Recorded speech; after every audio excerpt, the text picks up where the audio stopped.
সুপ্রিয় শিক্ষার্থীরা, কেমন আছো সবাই? আশা করি ভালোই আছো।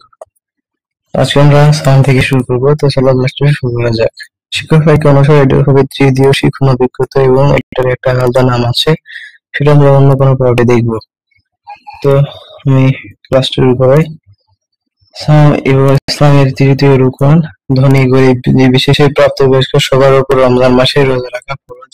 সাওমের প্রতিদান আল্লাহ তাআলা নিজেই দিবেন। পানাহার না করার কারণে রোজাদার ব্যক্তির মুখে যে গন্ধ তৈরি হয় তা আল্লাহ তাআলার নিকট মিশকের সুগন্ধ থেকে অধিক প্রিয়। রমজান মাসে সিয়াম পালন, তারাবিহ সালাত ও লাইলাতুল কদর সবই আল্লাহ তাআলার পক্ষ থেকে রাসূলুল্লাহ সাল্লাল্লাহু আলাইহি ওয়াসাল্লামের উম্মতের জন্য বিশেষ উপহার।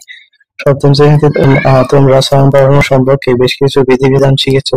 তাদের ধারাবাহিকতায় এবার তোমরা সাওমের প্রস্তুতি, রমজান মাসের ফজিলত, লাইলাতুল কদরের মাহাত্ম্য, ঈদের দিন করণীয় সম্পর্কে জানতে পারবে। তা তোমরা যথাযথভাবে সাওম পালন করার মাধ্যমে তাকওয়া অর্জন করতে পারবে ও সে অনুযায়ী মানবিক জীবন গঠন করতে পারবে। তাহলে চলো এবার আমরা মূল আলোচনা শুরু করি। প্রিয় শিক্ষার্থী, বিগত সাওম সম্পর্কে আলোচনার শুরুতে তোমরা তো বিগত রমজান মাসে যেসব বিরোধ করেছো তোমার বন্ধুর সাথে, সেসব বিরোধের অভিজ্ঞতা বিনিময় করো। তোমরা বন্ধুদের সাথে আলোচনা করে বিগত রমজান মাসের স্মৃতিচারণ করে যারা বিরোধের নিচে চোখে লিখে ফেলো। জোড়াই কাজ। তো আমরা এখন অ্যান্সারটা দেখবো। স্মৃতির বলে সাওম কার্যক্রমসমূহ বিগত রমজান মাসের জীবনটা আমরা বেশি করেছি। বিগত রমজান মাসে তোমরা যা করেছো কুরআন তিলাওয়াত, সাওমের যে কাজকর্মটি বেশি ভালো লাগে তারাবিহ সালাত আদায়, বিগত রমজান মাসে যে স্মরণীয় কোনো মুহূর্ত সাহরি না করে রোজা, সাওমের যে শিক্ষা তার পুজো বাস্তব জীবনে চর্চা করি, অশালীন কথা না বলা।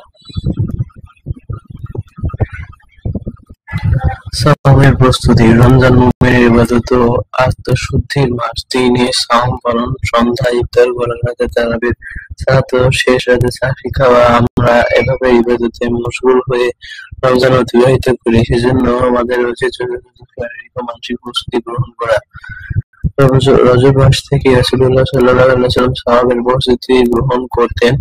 নবী করিম সাল্লাল্লাহু আলাইহি ওয়াসাল্লাম রজব ও শাবান মাসের বরকত লাভ ও রমজান পর্যন্ত হায়াত বৃদ্ধির জন্য মহান আল্লাহ তাআলার নিকট দোয়া করতেন। তিনি বলতেন, আল্লাহুম্মা বারিক লানা ফি রজব ওয়া শাবান ওয়া বাল্লিগনা রমাদানা।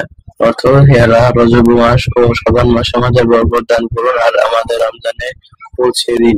সারাদিন পানাহার না করে সাওম পালন করা কষ্টসাধ্য কাজ, তাই শাবান মাসে যথাসম্ভব নফল রোজা রাখার অভ্যাস করতে হবে। রাসূলুল্লাহ সাল্লাল্লাহু আলাইহি ওয়াসাল্লাম শাবান মাস প্রায় পুরোটাই রোজা রাখতেন। হযরত আয়েশা সিদ্দিকা রাদিয়াল্লাহু তাআলা আনহা বলেন, আমি রাসূলুল্লাহ সাল্লাল্লাহু আলাইহি ওয়াসাল্লামকে শাবান মাসের চেয়ে অধিক সাওম অন্য মাসে পালন করতে দেখিনি। রাসূলুল্লাহ সাল্লাল্লাহু আলাইহি ওয়াসাল্লামকে শাবান মাসের অত্যধিক রোজা সম্পর্কে জিজ্ঞাসা করা হলে রাসূলুল্লাহ সাল্লাল্লাহু আলাইহি ওয়াসাল্লাম বলেন, এই মাসে বান্দার আমল আল্লাহর দরবারে পেশ করা হয়। আমি চাই ফেরেশতাগণ আমার আমল আল্লাহ তাআলার নিকট পেশ করার সময় আমি যেন রোজা অবস্থায় থাকি। রমজানের পূর্ববর্তী মাস হওয়ার কারণে শাবান মাসও বিশেষ মর্যাদার অধিকারী। আমাদের দেশসহ ভারতীয় উপমহাদেশে শাবানের 14 তারিখ দিবাগত রাত শবে বরাত হিসেবে পরিচিত। হাদিসে এই রাতকে লাইলাতুল নিসফি মিন শাবান বা মধ্য শাবানের রজনী বলা হয়েছে। এই রাতের ফজিলত ও মর্যাদা বিষয়ে বেশ কিছু হাদিস বর্ণিত হয়েছে। হযরত মুআয ইবনে জাবাল রাদিয়াল্লাহু তাআলা আনহু হতে বর্ণিত, রাসূলুল্লাহ সাল্লাল্লাহু আলাইহি ওয়াসাল্লাম ইরশাদ করেন, আল্লাহ তাআলা বুদ্ধ শাবানের রাতে তার সৃষ্টির প্রতি দৃষ্টি দেন এবং মুশরিক ও বিদ্বেষ পোষণকারী ব্যতীত সবাইকে ক্ষমা করে দেন। তাই এ রাতে এমন কাজ করব যাতে হিংসা বিদ্বেষ দূর হয় ও আমাদের মাঝে ভালোবাসা তৈরি হয়। আমরা অন্যকে ক্ষমা করে দিব ও অপরের কাছে ক্ষমা চেয়ে নিব, তাহলে আল্লাহ তাআলা আমাদেরকে ক্ষমা করে দিবেন। এ রাতে অনেক প্রসিদ্ধ তবে সুন্দর পোশাক পরিধান করে আতর ও সুরমা মেখে মসজিদে সমবেত হতেন এবং সালাত আদায় করতেন। তাই আমরা মধ্য শ্রাবণের রাতে যথাসাধ্য ইবাদত করব, নফল সালাত আদায় করব, আল্লাহ তাআলার নিকট নিজের ও পরিবার প্রয়োজনের জন্য ক্ষমা প্রার্থনা করব, ওই দিনের রোজা রাখব। কারণ রাসূলুল্লাহ সাল্লাল্লাহু আলাইহি ওয়াসাল্লাম প্রতি চন্দ্র মাসের 13, 14, 15 তারিখ এই 3 দিন রোজা রাখতেন। অনেকে শবে বরাতের রাতে আতশবাজি করে মোমবাতি জ্বালায়। এগুলো অত্যন্ত গর্হিত কাজ। আমরা এসব শরীয়ত বিরোধী কাজ থেকে দূরে থাকবো। আমরা রজব ও শাবান মাসের হিসাব রাখবো। সম্ভব হলে আমরা রমজানের চাঁদ দেখার চেষ্টা করব। চাঁদ দেখা সুন্নাত, কিন্তু আমরা বর্তমানে এই বিষয়ে খেয়াল রাখি না।